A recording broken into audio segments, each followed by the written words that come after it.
Hi friends, നമുക്കിന്ന് soya വെച്ച chicken കട്ട്ലറ്റിൻ്റെ എല്ലാം ടേസ്റ്റിലുള്ള നല്ല അടിപൊളി ഒരു സോയ കട്ട്ലറ്റ് റെഡിയാക്കാം. സോയ കട്ട്ലറ്റ് ഉണ്ടാക്കാനായിട്ട് ആദ്യം നമുക്ക് സോയ ഒന്ന് ബോയിൽ ചെയ്തെടുക്കണം. അതിനായിട്ട് ഇപ്പോൾ ഒരു പാത്രത്തിൽ കുറച്ച് വെള്ളം വെച്ച് കൊടുത്തിട്ടുണ്ട്. ഇതിലോട്ട് സോയയിലേക്ക് പിടിക്കാനുള്ള അല്പം ഉപ്പ് കൂടെ ആഡ് ചെയ്ത് കൊടുക്കാം. ഇപ്പോൾ വെള്ളം ഇവിടെ ബോയിലായി വന്നിട്ടുണ്ട്. ഇനി ഇതിലോട്ട് 100 ഗ്രാം സോയയാണ് ഞാൻ എടുത്തിട്ടുള്ളത്. അത് ചേർത്ത് കൊടുക്കുകയാണ്. ഇതൊരു 2 മിനിറ്റ്സ് ഒന്ന് ബോയിലാക്കി എടുക്കാം. അപ്പോഴേക്കും സോയയെല്ലാം നന്നായി വെന്ത് വന്നിട്ടുണ്ടാവും. ഇപ്പോൾ സോയയെല്ലാം നന്നായി തന്നെ വെന്ത് വന്നിട്ടുണ്ട്. ഇനി ഇതൊന്ന് സ്ട്രെയിൻ ചെയ്തെടുക്കാം. ഇപ്പോൾ എല്ലാം പിഴിഞ്ഞെടുത്തതിന് ശേഷം മിക്സിയുടെ ജാറിലോട്ട് ഇട്ട് കൊടുത്തിട്ടുണ്ട്. ഇത് ജസ്റ്റ് ഒന്ന് ക്രഷ് ചെയ്തെടുക്കണം. ഓവറായിട്ട് അരഞ്ഞു പോകേണ്ട ആവശ്യമില്ല, ജസ്റ്റ് ഒന്ന് ക്രഷ് ചെയ്തെടുത്താൽ മതിയാവും. ഇപ്പോൾ സോയയെല്ലാം ക്രഷ് ചെയ്തെടുത്തിട്ടുണ്ട്. ഇത്രയും മതിയാവും. ഇനി നമുക്ക് ഇതിലോട്ടുള്ള മസാല റെഡിയാക്കാം. ഇപ്പോൾ ഒരു പാൻ വെച്ച് 2 ടേബിൾ സ്പൂൺ വെളിച്ചെണ്ണ ഒഴിച്ച് കൊടുത്തിട്ടുണ്ട്. ഇതിലോട്ട് 2 സവാള ചോപ്പ് ചെയ്ത് വെച്ചത് ചേർത്ത് കൊടുക്കാം. 2 മീഡിയം സൈസ് സവാള ചോപ്പ് ചെയ്ത് വെച്ചാണ് ചേർത്ത് കൊടുത്തിട്ടുള്ളത്.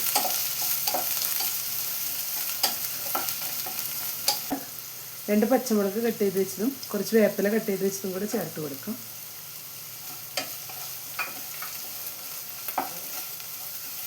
ഇതിലോട്ടുള്ള അല്പം ഉപ്പ് കൂടെ ചേർത്ത് കൊടുത്തിട്ടുണ്ട്. ഇനി ഇതെല്ലാം കൂടെ ഒന്ന് ഇളക്കി ഒന്ന് സവാളയെല്ലാം ട്രാൻസ്പെറൻ്റായി വരുന്നവരെ ഒന്ന് വഴറ്റിയെടുക്കാം. വീഡിയോ കണ്ടുകൊണ്ടിരിക്കുന്ന സമയത്ത് ഇഷ്ടപ്പെടുകയാണെങ്കിൽ ഒന്ന് ലൈക്ക് ചെയ്യാനും ഷെയർ ചെയ്യാനും സബ്സ്ക്രൈബ് ചെയ്യാത്തവർ സബ്സ്ക്രൈബ് ചെയ്യാനും മറക്കരുത്. കൂടെ തന്നെ ബെല്ലൈക്കൺ ഒന്ന് പ്രസ് ചെയ്ത് അതിലുള്ള ഓൾ എന്നുള്ള ഓപ്ഷനും കൂടെ ഒന്ന് എനേബിൾ ചെയ്ത് കൊടുക്കണേ. അപ്പോഴാണ് ഞാനെടുത്ത പുതിയ വീഡിയോസ് എല്ലാം നോട്ടിഫിക്കേഷൻസ് ആയിട്ട് എല്ലാവർക്കും കറക്റ്റായിട്ട് ലഭിക്കുന്നത്. ഇപ്പോൾ സവാളയെല്ലാം ഒന്ന് ട്രാൻസ്പെറൻ്റായി വന്നിട്ടുണ്ട്. ഇതിലോട്ട് ഇഞ്ചി വെളുത്തുള്ളി ചതച്ച് വെച്ചത് 1 ടേബിൾ സ്പൂൺ ചേർത്ത് കൊടുക്കാം. പേസ്റ്റ് ചേർത്ത് കൊടുത്താലും മതിയാവും. അല്ലെങ്കിൽ നമുക്ക് കട്ട് ചെയ്ത് വേണമെങ്കിലും ചേർത്ത് കൊടുക്കാം. ഞാനിപ്പോൾ ഇഞ്ചി വെളുത്തുള്ളി എല്ലാം ഒന്ന് ചതച്ചതിന് ശേഷമാണ് ചേർത്ത് കൊടുത്തിട്ടുള്ളത്. ഇനി ഇതിൻ്റെ റോസ് സ്മെല്ലൊന്ന് മാറി വരുന്നവരെ വഴച്ചെടുക്കാം. ഇപ്പോൾ ഇഞ്ചിയുടെ വെളുത്തുള്ളിയുടെ എല്ലാം റോസ് സ്മെല്ലൊന്ന് മാറി വന്നിട്ടുണ്ട്. ഇതിലോട്ട് ഇനി നമുക്ക് പൊടികളും കൂടി ചേർത്ത് കൊടുക്കാം. ആദ്യം നമുക്ക് 1/2 ടീസ്പൂൺ മഞ്ഞൾപ്പൊടി ചേർത്ത് കൊടുക്കാം.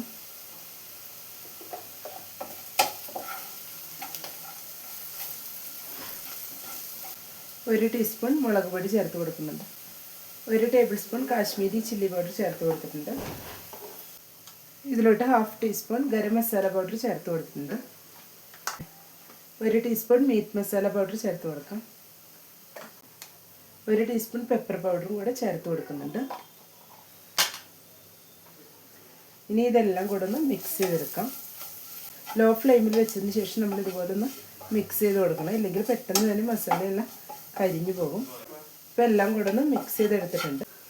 ഇനി ഇതിലോട്ട് നമുക്ക് പൊടിച്ച് വെച്ച് സോയ ചേർത്ത് കൊടുക്കാം. എല്ലാം കൂടെ ഒന്ന് മിക്സ് ചെയ്ത് കൊടുക്കാം. സോയ ചേർത്തതിന് ശേഷം ഒരു 2 മിനിറ്റ്സ് ഒന്ന് ഇതുപോലെ ഒന്ന് ഹൈ ഫ്ലെയിമിൽ വെച്ച് ഇളക്കി ഒന്നും കൂടെ ഒന്ന് ഡ്രൈ ആക്കി എടുക്കാം. ഇപ്പോൾ സോയ എല്ലാം ഒന്ന് ഡ്രൈ ആയി മസാലയെല്ലാം ഇതിൽ നന്നായി തന്നെ പിടിച്ചു വന്നിട്ടുണ്ട്. ഈ സമയം നമുക്ക് ഇതിലോട്ട് പൊട്ടാറ്റോ ചേർത്ത് കൊടുക്കാം. 2 മീഡിയം സൈസ് പൊട്ടാറ്റോ വേവിച്ചതിന് ശേഷം ഉപ്പ് ചേർത്തൊന്ന് ഉടച്ചു വെച്ചതാണ്. അതും കൂടെ ചേർത്തൊന്ന് മിക്സ് ചെയ്തെടുക്കാം. ഇപ്പോൾ പൊട്ടാറ്റോ നന്നായി മിക്സ് ചെയ്തെടുത്തിട്ടുണ്ട്. ഇനി ഇതിലേക്ക് 3 ടേബിൾ സ്പൂൺ ബ്രെഡ് ക്രംസും കൂടെ ചേർത്ത് കൊടുക്കാം. ബ്രെഡ് എടുത്ത് മിക്സിയിലൊന്ന് അടിച്ചു വെച്ചതാണ്.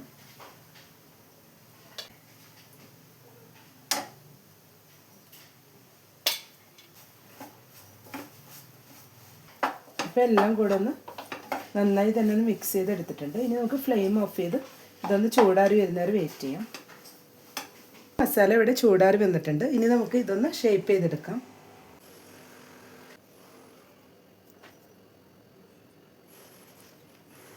ഇതുപോലെ ഓരോന്ന് നമുക്ക് ഷേപ്പ് ചെയ്തെടുക്കാം.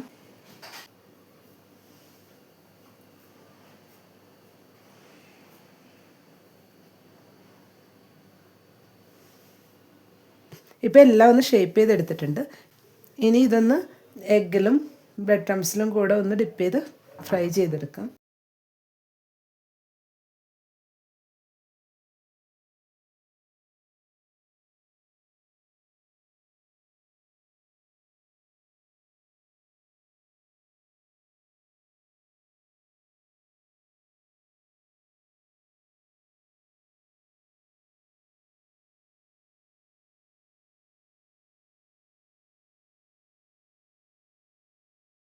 ഇപ്പോൾ എല്ലാം എഗ്ഗിലും ബ്രെഡ് ക്രംസിലും ഒന്ന് ഡിപ്പ് ചെയ്തെടുത്തിട്ടുണ്ട്. ഇനി നമുക്കിതൊന്ന് ഫ്രൈ ചെയ്തെടുക്കാം.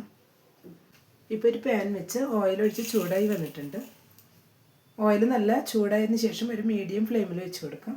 എന്നിട്ട് ഓരോ കട്ട്ലറ്റായിട്ട് ഇട്ട് കൊടുക്കാം.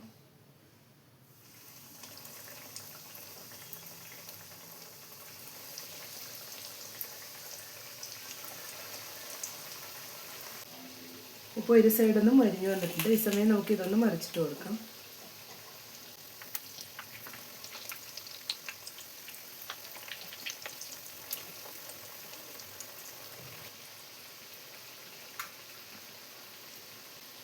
ഇപ്പോൾ രണ്ട് സൈഡും നന്നായി തന്നെ മൊരിഞ്ഞ് വന്നിട്ടുണ്ട്. ഇനി നമുക്കിത് ഓയിലിൽ നിന്ന് മാറ്റാം.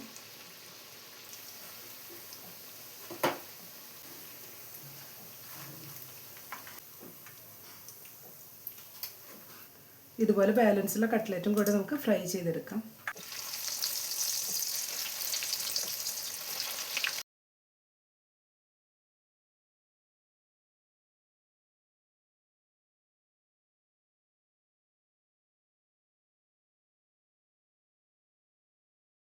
സോയ കട്ട്ലറ്റ് ഇപ്പോൾ റെഡി ആയ ശേഷം ഒരു പ്ലേറ്റിലോട്ട് മാറ്റിയിട്ടുണ്ട്.